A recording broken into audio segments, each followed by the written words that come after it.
Hi, I'm Julia Cuny, author of the Space Janitor series, and we thought we'd try something a little different.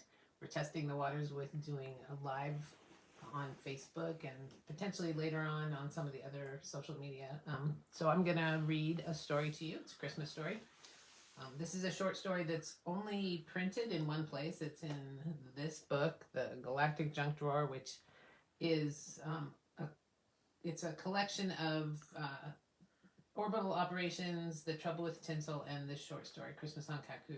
And I put the three short stories that are too small to have their own books into this one print book. If you want to have an EPUB copy of it, it's only available on my website to subscribers to my newsletter. So there's your plug to sign up for my newsletter. Or you can just listen to me read it to you now. So this story takes place this is probably the earliest Space Janitor story if you're thinking in terms of Triana's timeline, aside from orbital operations, which doesn't even feature her. But this takes place during her first Christmas at the Techno Inst on Kaku. So, Christmas on Kaku. I've never spent Christmas on a planet before. I grew up on Station Kelly Kornienko, which orbits high above the planet Kaku. Everything about SK2 is sanitized and packaged to keep the wealthy people on the upper levels happy. The upper levels, as we call them, pay a premium for this. But Kaku is different. Everywhere I look, there are bright lights, tacky decorations, and fake snow. These people have obviously never experienced real snow. Their version looks like cotton puffs and sprayed-on whipped topping. I kick a stray puff off the path and continue past Lubric Center toward the dorms. It's the end of exam week at the Turing Sassoon Technology Institute of Aesthetics and Computing, Kaku, or as we like to call it, the Techno Inst. I'm done. Exhausted. I walk past a construction zone and around the hedges on the far side. The older resident stacks, red stacks, are a zillion clicks from the rest of campus, and I'm too broke to take a robo-taxi. I trudge across the thick grass, the hot sunshine weighing on me like a blanket. Most of the time, I don't mind, but Christmas is supposed to be cold, right? Triana Moore! I spin around. Hey, Kara, are you headed back to the dorm? No, I need your help, she says, grabbing my arm. She flashes her bright smile and pulls me toward the main campus. Your roots are showing and I need a client. My hand flies to my head. My roots? She shrugs, and her whole body shimmers in a skin-tight catsuit she's wearing today. It's shiny red with black and white graphics printed to look like an elf costume. The low neckline reveals a wide expanse of cleavage, and the tight belt emphasizes her tiny waist and large booty. I push down envy deep inside with... Let me try that one again. I push envy down deep inside my not-so-curvy body. Yeah, she says. I noticed some red this morning. Are you going natural? She makes big, hopeful, spindy bear eyes. No, I've been Morning Triangle Orange my whole life, I say. I'm sticking with the brown. She grins. Excellent. I need to do a color touch-up for my final exam, and you're perfect. She's been trying to get me to volunteer all term, but I'm not sure putting my appearance into the hands of a complete novice is the best idea. Still, she's got a full term behind her now, and I've seen some of her other victims. I nod. Kara squeals and grabs my hand, dragging me towards the lab. It's just beyond Lubric, so I don't have time to change my mind. I'm ready, Kara announces to the man standing at a desk just inside the building. I've got a client. He nods, sweeping something on his hollow screen. 3rd floor on the left, he says, giving me a bland look. Is that pity? My stomach flip-flops, making me wish I hadn't just eaten a celebratory meal at the Burger Hole.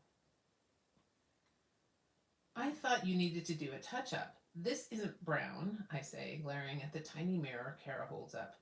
This is red and silver. But not your natural red, she gives me an innocent look. This is Christmas red. You've got holiday party hair. If I wanted to look like gift wrap, I would have mentioned that, I say, eyes narrowed. I glance at the mirror again, but the view hasn't changed. My hair hangs ruler straight, like a curtain against my cheek. Alternating stripes of red and silver glitter in the bright lights. Glitter! You know I'm not much of a holiday party girl, I say, my teeth clenched so tight I can feel my jaw seize up. Maybe it's time to change that, Kara sniffs, and busies herself putting away equipment. She takes off her pink TSTI lab coat and tosses it into the laundry chute. Come on, I need to have you graded, and then I have the perfect idea. She drags me down the hall to her instructor's office. The instructor isn't here. She's probably on a beach on the Ebony Coast, drinking Jagger Hula cocktails with my history teacher of technology. Wow, okay, let me try that one again. The instructor isn't here. She's probably on a beach on the Ebony Coast, drinking Jagerhula cocktails with my history of technology teacher. Seriously, rumor has it they've got a thing. Kara pushes me gently into the room, and I step into a circular platform. A red light passes over my face, then rotates around my head. As we wait, numbers flick up onto a screen on the far wall, grading her on artistic vision, creativity, execution, and a bunch of other scores that mean nothing to me. Kara pumps an arm into the air and yells, "Yes! An A!" With a loud whoop, she grabs my arm and drags me out of the room. When we pass the guy at the desk, he bites his lip as if trying not to laugh. "Enjoy your break," he says, shaking his head slowly. He mutters something that sounds like, "Poor girl." "You too," Kara sings as she hurries me out the door. "Come on, let's get back to the dorm." She flicks her hollow ring and calls a robo-taxi. "My treat," she says when I start to complain about the cost. "It's Christmas. We have things to do." The next morning, or maybe it's the next afternoon, I peel my sticky eyes open. Kara's voice warbles in a Christmas song over the shower. Her side of the room looks like a laundry shuttle decompressed over it. I drag myself upright, holding my head. Too much Jagerhula is always my downfall. Vowing to never drink again, I stagger to my dresser and pull out a pain patch. Blessed relief pours through my head the moment I slap it onto my neck. Kara comes out of the bathroom, her hair in a towel, a green robe with embroidered Christmas ornaments all over it wrapped around her body. "I really wish you'd come home with me," she says. "Staying on campus over Christmas is as depressing as it gets." I smile. "Thanks, but I don't think I could take a week at the Ortega Okilo compound. Too many people." "Compound," she laughs. "You mean hovel. And you'd have a great time. At least promise you'll come for Christmas Eve. I'll come get you." She gives me the spindy bear eyes again. I sigh. "If you promise there won't be any Jagerhula shots, I'll come. And you don't have to come get me. I can get there on my own." She squeezes me in a quick hug, then narrows her eyes. "If you don't get there by 5 p.m., I'm sending my cousin Alof to come get you. If you think I'm a party animal, wait until you meet Alof. You'd be so drunk by the time you got to Christmas dinner, you wouldn't sober up until New Year's." I hold up my hands. "No need to send Alof. I'll be there, I promise." The Techno Inst is deserted over winter break. Literally, I'm the only person living on campus. Technically, the dorms are shut down, but I might have hacked the building locks. There's no food service, but I spent the last of my credits on cup noodles and dry cereal, so I haven't starved. On Christmas Eve, I wake in a panic. I'm supposed to go to Kara's for dinner tonight, and I don't have a gift. It's traditional on Kaku to bring something to your host when you show up for a meal. I paw through my meager belongings looking for something I can transform into a present. I've already created a hollow ring app for Kara. It pulls hair care product reviews off the net, then finds the cheapest place to buy knockoffs of the highest rated items. But I need something physical to give her mom. No reason to panic. I have the whole day. Well, what's left of the day. I slept in a bit. Surely there must be something affordable and still available. When I pull up my bank balance, though, my heart sinks. 2.78 credits. I knew I was broke, but yikes. I dress in shorts and a t-shirt, grab my last protein bar, and lock the door behind me. I take the elevator out of the underground res stack, but get out one floor below the top. Instead of heading to the front door, I detour to the maintenance room.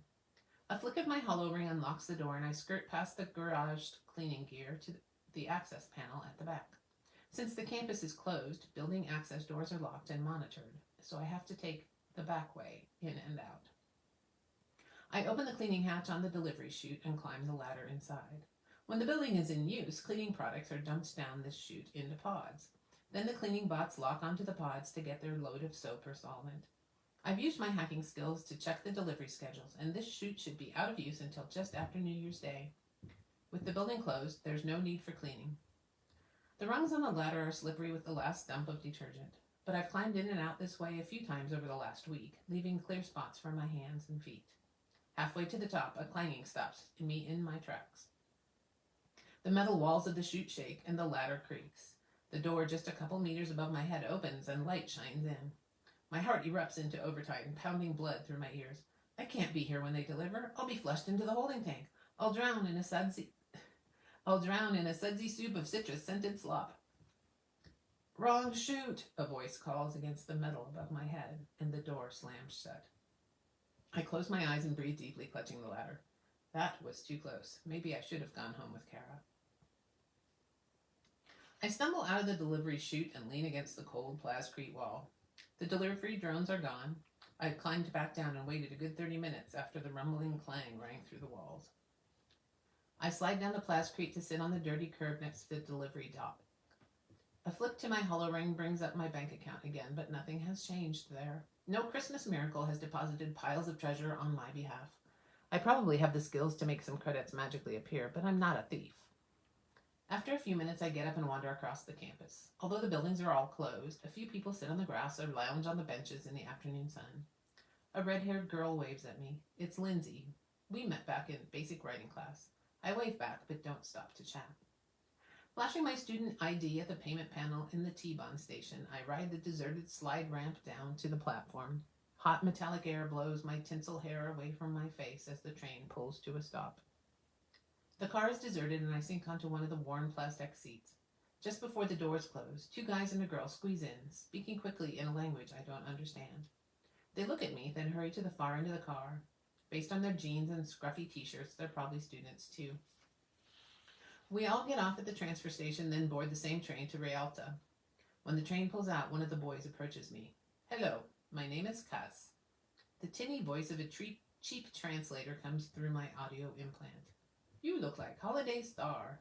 He points at an advertisement flashing on the screen by the door.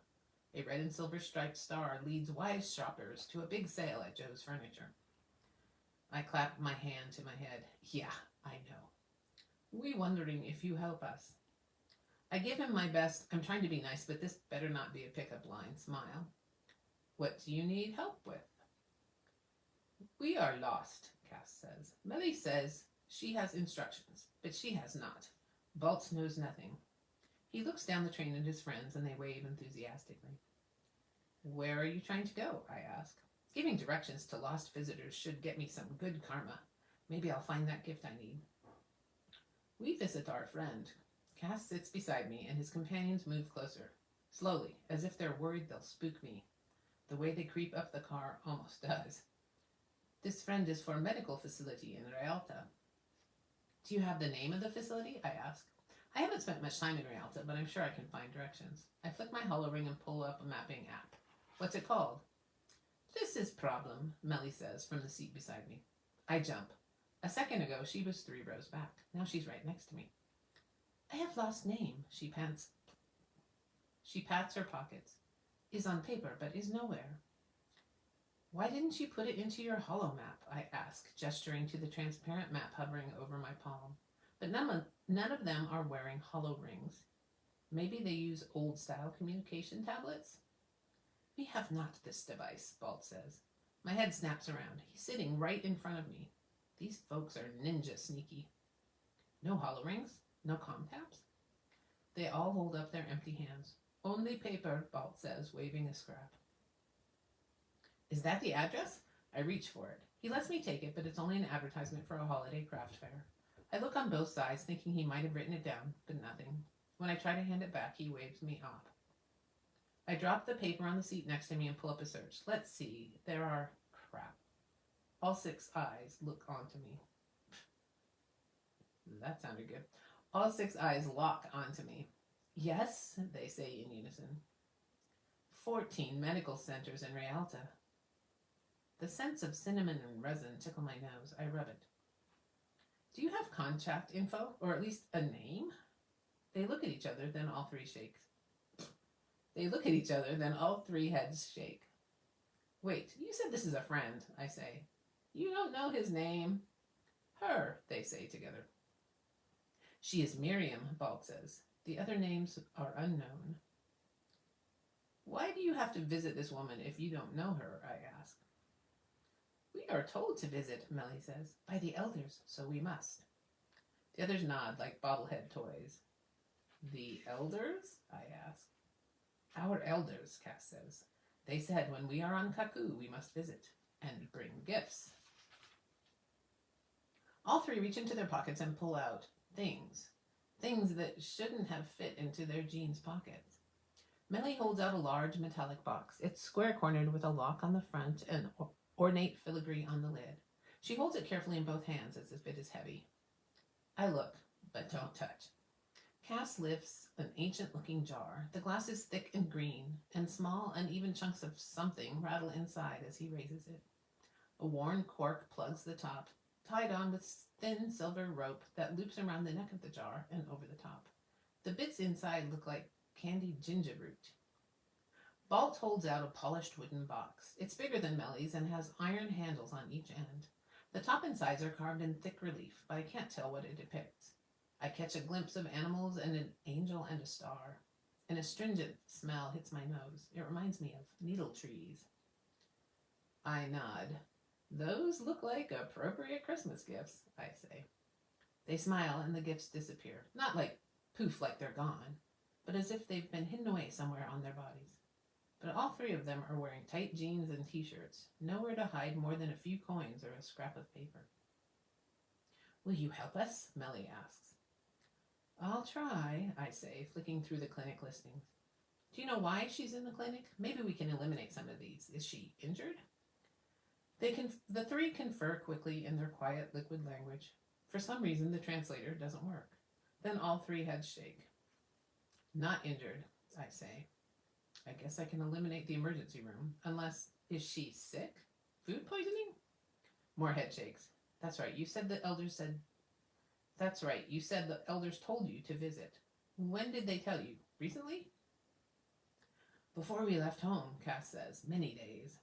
Weeks, Balt says. I look from one to the other. Which is it? Days or weeks? Weeks, says Cass. Days, Balt says at the same time. I turn to Melly. She's sitting across the aisle now, although I didn't see her move. My eyes narrow.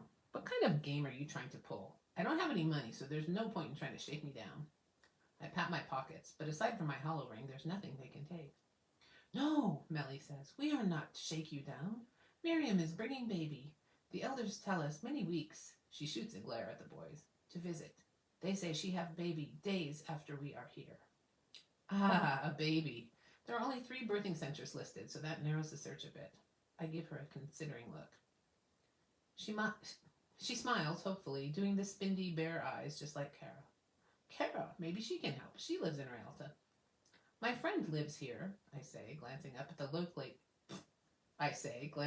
up at the locator blinking above the door. The next stop. Let's get off there, and maybe she can help us find the right place.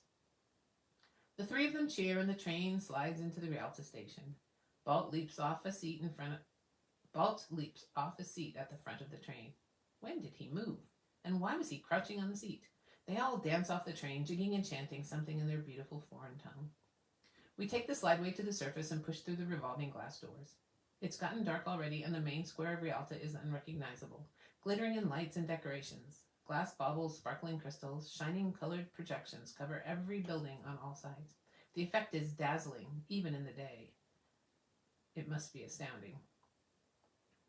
In the center of the huge plaza, a tree stands. It towers above the space, with a bright star glowing on top. Melly, Balt, and Cass stop and stare. This is regular? Balt asks, pointing to the tree. My brow furrows. You mean, is there always a tree here? No, I think it's for Christmas. They nod, as if I've said something profound. This way, Balt says. He strides across the square toward the tree. Where's he going? I ask Melly. He knows, Cass says, following Balt. Melly nods emphatically and hurries after them. He knows what? I say, running to keep up. Did he remember the address? They stride across the plaza, their steps increasing to a jog. Balt runs to the tree, then veers to the right, angling to one of the far corners. The others follow, singing as they run. I stumble along in their wake, no longer certain why I'm bothering, but feeling compelled to stick with them to the end. A narrow alley opens off this shadowed corner of the square. Balt points to a bright blue door with a star-shaped lamp shining above it. Swirling symbols picked out in gold sparkle on a blue sign. I snap a pic with my holocam and run it through my translator. Birthing Center, it reads. Melly grabs my hand and pulls me through the open door into a cool room. The boys run to the tall desk and chatter with the man standing behind it. He says something and points to an interior door. She's here, Cass says. You found her. They're all looking at me. I didn't do anything, I say. I just got off the train. But I'm glad you found your friend. I should go. No, you must come with us. Balt and Melly takes my hands, and Cass closes in behind, urging me through the interior door. It should feel creepy and forced, but instead it's as though I've been offered something precious. We walk down a quiet hall lit by faux candles and sconces between closed doors. At the end, a door stands ajar. Inside, a shabby bed with a worn quilt takes up most of the room. A young woman sits on the bed, a tiny baby bundled in her arms. The young man sitting on the edge of the bed stands as we enter, stepping back to give us room. Melly moves to the bed and leans forward, kissing the woman, Miriam, on each cheek. Then she kisses the baby's head. She says something soft and melodic and places her golden box on the bed. Each of the boys does the same, mimicking her movements exactly. When all three gifts have been presented, they draw me forward. This is our final gift, Melly says, and the translator works now, for some reason. A gift to us. She led us to you. The woman's eyes meet mine, and a rush of love pours through me. I gasp, my breath sucked out of my lungs. Tears prick my eyes, and one trickles down my cheek. I don't know what just happened. I suck in a deep breath. She holds out the baby. The truth is, I'm not much of a baby person. So I smile and make appropriate noises, nodding at Miriam. She locks eyes with me, then looks down at the baby and holds him out again. Puzzled, I look down. The baby is swaddled in a blue blanket. She pushes him toward me. I take the baby, holding him in my elbow. He's so tiny I could almost hold him in one hand. A feeling of calm comes over me, my body relaxing, muscles I hadn't realized were tense. The baby opens his eyes and looks up at me, solemn and trusting. I smile and kiss his forehead. Finally, I hand the baby back to his mother. I'm glad your friends were able to find you. We always find that which we are searching. Oops, let me try that again. We always find that for which we are searching, she says through the tinny translator. Blessings to you. Melly, Balt, and Cass usher me out of the room. The door closes softly behind us. Where are you staying? I ask. Balt shakes his head. We don't stay. The train takes us to the spaceport. You came all this way and now you're leaving again? Do you want to come to my friend's house for dinner? She said they always have too much food and they're expecting me. Oh, crap, I'm late. We hurry out of the building. I start across the square and then look back. There's no one in sight. For a moment, I stare around the plaza, but I see only well-dressed people hurrying to Christmas parties. No trio of scruffy teens in tight jeans and t-shirts. The blue door is hidden in the shadows, the light off. I squint, but I can't make out the sign or the star-shaped fixture above it. Overhead, the clock bell rings. I really am late. I hurry down the street and around a corner. The tall houses here are tight against each other, making the streets narrow canyons. Surprisingly, Kara's home is just around the corner from the square. I don't remember coming this way last time I visited. When I reach Kara's house, the doors are open and music flows out like water. A tall blonde guy stands on the steps, his back to me. Fine, I'm getting her, he says. But don't wait up, I have a party tonight. He turns. You must be Alof, I say, holding out my hand. Triana Moore. He grins, showing off his crooked teeth in an endearing smile. I'm supposed to go get you, but I guess I'm off the hook. Don't tell Aunt Laren you saw me. He gives me a fist bump and disappears between the buildings. A cool breeze pushes in behind me, following Alof through the street. Triana! Kara cries, coming to the door. You made it! I just sent Alof to look for you. He must have gone the other way, I say, pointing the way he'd gone. That is the most direct way to the train station, she says. It is? I look behind me, but the station is just around that corner. She gives me a funny look. No. In the big square. I jog back to the corner and peer around it. No square. More houses with Christmas revelers, but no train station, or massive tree, or blue door. I stare at Kara, flummoxed. Triana! Kara's mom, Laren, comes to the door. She steps onto the doorstep and rubs her arms, looking up at the sky. It's gotten cool, hasn't it? She looks at me. Thank you for the beautiful flowers. What flowers? I follow her into the room. She points to an amazing arrangement on a side table. They look like they were specially designed to coordinate with the rest of the home's Christmas decorations. I pull the card from the basket. To the Ortega Oquila family, thank you for your hospitality, Triana Moore. On the back is a business name, Weitzman Florists. There's no address or contact information. Underneath, in tiny letters, someone has written C plus M plus B. Where is Weitzman Florist? Laren asks. I haven't heard of them before. Neither have I. Their shop is probably on that square that doesn't seem to exist anymore. Maybe right next to the blue door. By the window, Kara screeches, Snow! What?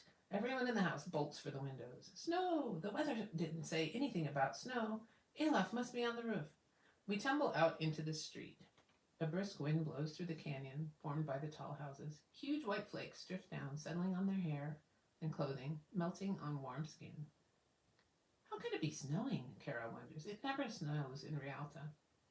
I shrug. Freak snowstorm? Caused by the three Weitzmen? Before I can say anything, Kara throws her arms around me. Merry Christmas, Triana. Merry Christmas, Kara. So that's the end of the story. There is a little footnote that I added to the book. In many countries, on Epiphany, the first Sunday of the new year, the three kings visit homes and mark the doors with chalk. The blessing usually includes the year as well. So this year it would be, and I'm going to change it to this year. This year it would be 20 plus C plus M plus B plus 24. Traditionally, C plus M plus B refers to the names of the three wise men who visited the Holy Family at the Nativity, Casper, Melchior, and Balthazar, who gifted the infant Jesus with gold, frankincense, and myrrh. It's also an abbreviation for the Latin Christus Mansionem Benedictat, which translates to Christ bless this home. When we lived in Germany, teenage boys would dress as the three kings. They'd walk around the village cranking a wooden device that made a clacking noise to alert the town to their arrival. For a small donation, they would bless your house, and the money was given to the poor. Now, the Bible doesn't list the names of the three wise men, or actually even mention how many there were. But I'm not going to argue with 2,000 years of tradition. I hope you enjoyed this Christmas story. I wish you a happy, healthy, and prosperous new year. Thanks for listening.